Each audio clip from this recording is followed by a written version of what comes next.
मैं समझता हूं देशद्रोह का मुकदमा हकीकत में इसके खिलाफ दर्ज होना चाहिए कि उसमें जज को खरीदने तक की भी बात है। सारा जो सीबीआई, ईडी, आईबी जो भी कुछ है सब उनकी जेब में है। ऐसे लोग देश के लिए बहुत गंभीर खतरा हैं। धर्म के नाम पे जिन्होंने आतंक फैला रखा है उनके खिलाफ सख्त कार्रवाई होनी चाहिए, लेकिन उनके खिलाफ कार्रवाई नहीं हो रही।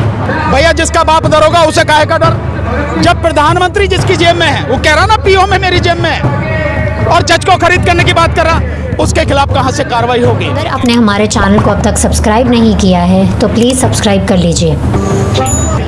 हालांकि ये वो लोग हैं जिन्होंने इस देश में धर्म के नाम पे लड़ाने में, जाति के नाम पे लड़ाने में, इस देश में आग लगाने में कोई कसर नहीं छोड़ी है। ये वो लोग हैं।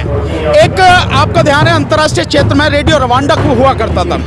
रवांडा में शायद 91 या 92 के आसपास की बात है। उस रेडियो रवांडा ने देश में एक खास समुदाय के विषय में इतनी घृणा फैलाई कि वहां पे कत्लेआम हुआ और लाखों लोग मारे गए। यही काम ये जो आर भारत का अर्नब है ये और कई लोग इसी तरह का काम कर रहे हैं, लेकिन इसने तो सारी सीमाएं पार कर दी। टीआरपी वाला 40,000 करोड़ के घोटाले की बात थी तो भैया पैसा तो जिसकी जेब में हो वो किसी को चैन से थोड़ी बैठने दे, कुछ भी हो सकता है। लेकिन दिक्कत ये है ऐसे लोगों के खिलाफ कार्रवाई नहीं होती है और यहाँ सारे किसान इसी तरह से अपना आंदोलन लड़ रहे हैं शांतिपूर्वक तरीके से।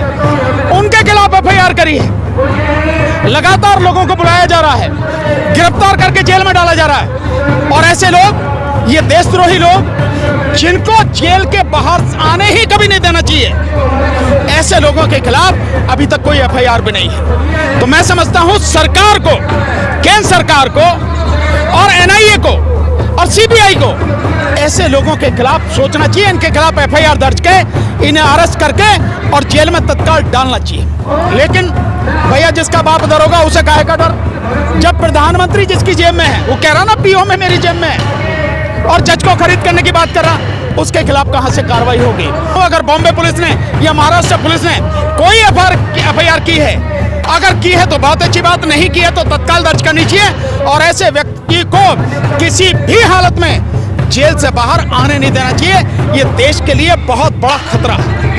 अरे बीजेपी के एक मंत्री का क्या, सारे के सारे ऐसे ही हैं, सबके सब एक ही थैली के चट्टे बट्टे हैं भैया। जिनका खैर कुआ है, जिनका प्रधानमंत्री जो चौकीदार है, जब उसी का हाल ये है तो मंत्रियों का क्या हाल होगा। तो सब एक जैसे हैं भाई।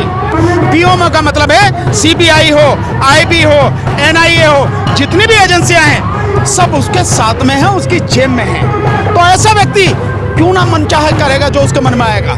जो किसान आंदोलन में साथी हैं उनको कहा जा रहा है कि ये खालिस्तानी और आतंकवादी है। अरे असली आतंकवादी तो वो है जो घूम रहा, खुला झूठ घूम रहा, जिसके खिलाफ तुम्हें कार्रवाई करनी चाहिए और उससे जुड़े हुए जितने भी मंत्री हैं उनके खिलाफ कार्रवाई करनी चाहिए। मैं तो पहले ही कह रहा हूँ कि इस देश में सबसे बड़ा आतंकवादी कौन है, जिनको इतना संरक्षण मिला हुआ है। मैं इसलिए नहीं बता रहा कि किसी को शर्म आ जाए, उन्हें शर्म फिर भी नहीं आएगी। सत्ता होती है साथ में तो शर्म आती नहीं।